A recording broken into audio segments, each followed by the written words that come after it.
Saudações a todos, aqui é o professor Reginaldo Santos, do Grupo PET Química da Universidade Estadual do Piauí, e gostaria de convidar a todos para estar conosco em mais uma entrevista da nossa série de podcasts. No podcast de hoje, trazemos o tema Cuidados com a saúde mental durante e pós-isolamento social.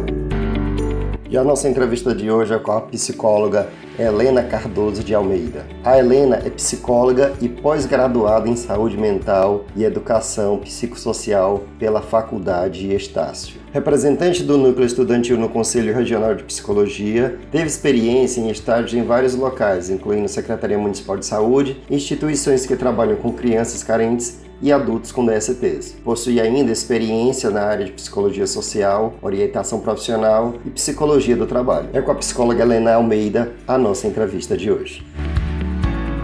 E na entrevista de hoje desse podcast, a petiana Natasha Rocha, que foi responsável pela indicação da nossa convidada, vai estar conosco nesta conversa.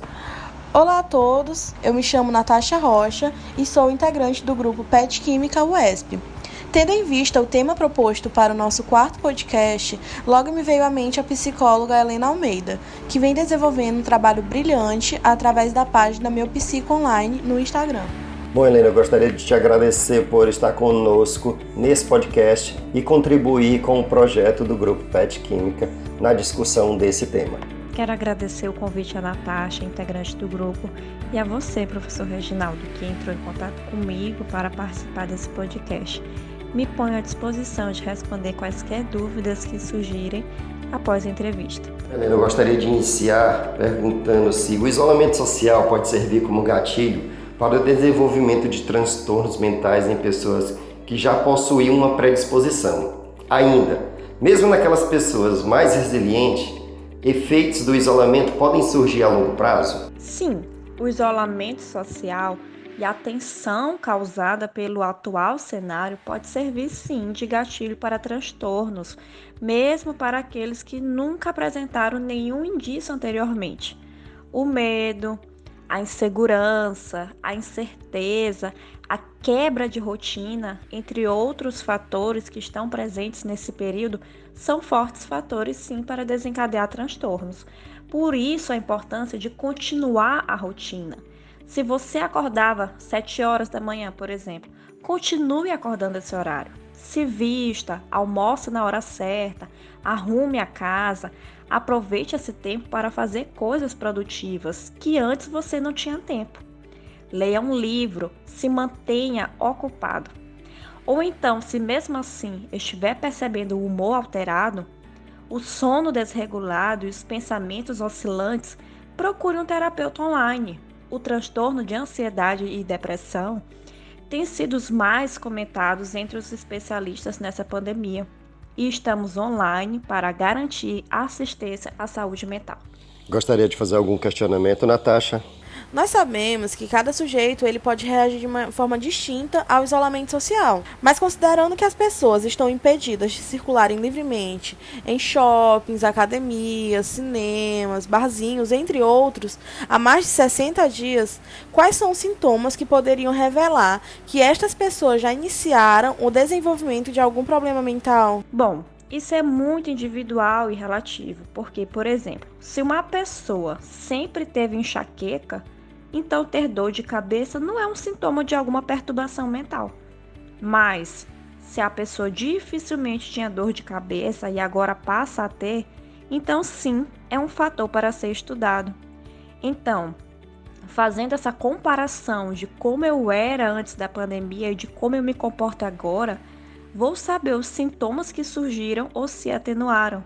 Podem ser preocupações e medos excessivos, inquietação, irritabilidade, tensão muscular, sudorese, dificuldade em se concentrar, fadiga, insônia, causados por esses fatores ambientais de eventos estressantes que estamos vivenciando. Provavelmente as pessoas passam a maior parte do seu tempo fazendo uso de eletrônicos nesse período de isolamento, seja por necessidade de trabalho, tipo home office, ou por estar em aulas online. Mas esse excesso de eletrônicos ou redes sociais tem colocado as pessoas em constante contato com notícias ou situações que gerariam estresse. Para manter um bom equilíbrio mental, quais as outras atividades uma pessoa poderia fazer durante esse isolamento, Helena? É muito importante essa colocação. Coloque em vigor o que eu sempre digo, que a tecnologia pode ser um grande amigo ou inimigo, depende do uso que a gente faz dessa ferramenta.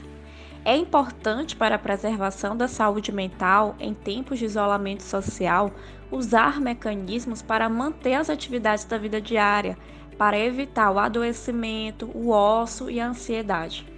Algumas dicas são: refletir sobre as escolhas e prioridades, colocar no papel as nossas metas, estabelecer uma rotina de tarefas diárias, inovar o nosso lazer com a família, aproveitar as plataformas online para se especializar em assuntos que você gosta ou que sejam proveitosos para o seu serviço, aprender novas habilidades como cozinhar ou tocar algum instrumento, fazer a caridade, ligar por videochamada para parentes distantes, se exercitar, fazer faxina.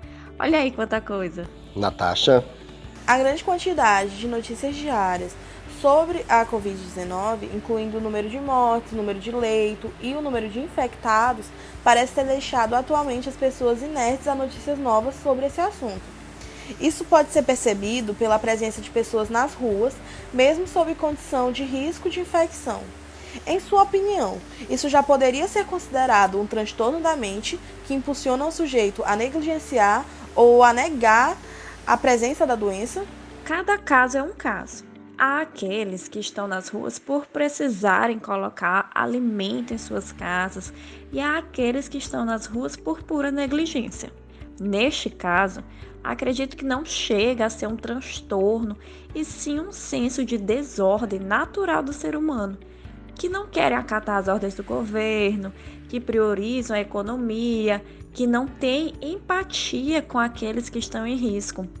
Pode ser que essas pessoas, que podem até estar tossindo nas ruas, proliferando o vírus, estão reagindo à doença de acordo com o impacto que o vírus poderá trazer para a vida delas mesmas. Acreditam que podem superar a doença, que terão um tratamento adequado e que irão sobreviver. Bom, Helena, percebe-se que desde o início as pessoas passam por fases emocionais diferentes durante o isolamento. No início, parecia que, por não termos noção exata do tempo que o isolamento duraria, o fica em casa não deixava as pessoas tão incomodadas. Mas hoje, o peso e o incômodo de ficar em casa é cada vez maior.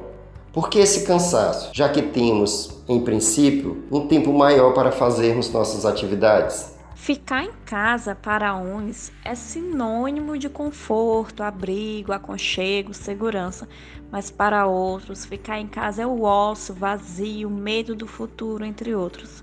É em casa que nos deparamos com o nosso verdadeiro eu. Quando estamos no serviço, no shopping, com as amigas, há tanta distração e necessidade de manter uma postura aceitável que acabamos deixando para lá nossos pensamentos e emoções. Mas em casa, tudo isso vem à tona. Se tudo não estiver em seu devido lugar, nos deparamos com uma infinidade de questões particulares e nos perdemos em meio a tentar resolvê-las. Por isso, a importância de cuidar da saúde mental. Gostaria de fazer algum questionamento, Natasha? Em sua opinião, o isolamento social veio revelar para nós que o contato interpessoal é muito importante para um bom equilíbrio mental? Sim, porém, o contato com nós mesmos também é muito importante para o equilíbrio mental. Buscar o autoconhecimento. Após isso, o contato com o próximo também é fundamental, se for contribuir para o bem-estar. Eu queria saber se você acredita que o isolamento afeta de forma diferente crianças, adolescentes e idosos. Helena, eu quero até complementar esse questionamento da Natasha. Como deixar as mentes de cada uma dessas pessoas ativas, equilibrada e saudável, somente com atividades que podem ser realizadas em casa? Sim, afeta cada um dependendo da forma e significado que daremos. As crianças que frequentavam as escolas saíam para brincar e agora estão confusas em relação ao isolamento. Cabe aos pais ou responsáveis orientá-los e organizar uma rotina produtiva, contribuindo com senso de responsabilidade e disciplina, e também para fortalecer a saúde emocional da criança. Estabelecer horários para estudar, brincar sozinhos e brincar com a família. Já os adolescentes que antes tinham uma vida fora de casa e agora se depararam com esse isolamento e não tinham costume de usufruir disso. E os idosos que sentem na pele que são classificação de risco e temem pela sua saúde. A dica para todas as faixas etárias é ser criativo. Procurem mecanismos para desviar o ócio, procurem algo que otimize o seu tempo. Evitem pensamentos negativos para restabelecer a saúde mental. Bom, Helena, gostaria de agradecer mais uma vez pela sua contribuição em participar conosco desse projeto do Grupo PET. Bom, espero que eu tenha contribuído com a temática. Novamente agradeço imensamente a oportunidade. E minhas considerações finais são que aproveitem esse tempo para olhar para si mesmos com mais carinho, menos cobrança, que a forma que eu interajo comigo mesma e com as coisas ao meu redor refletem nas minhas atitudes e no equilíbrio emocional. Então é isso. Obrigada. Tchau, tchau. Até a próxima oportunidade. Queria agradecer também a Natasha por ter participado desse podcast, feito importantes questionamentos e ter indicado a psicóloga Helena Almeida para esse podcast. Esse foi mais um podcast com o tema Cuidados à Saúde Mental durante e pós-isolamento social. Vocês podem encontrar a psicóloga Helena Cardoso de Almeida nas redes sociais em @meupsicoonline e fazer mais questionamentos. Peço a todos que procurem os projetos do Grupo PET, sigam o nosso canal no YouTube e vejam lá nossa página no Instagram.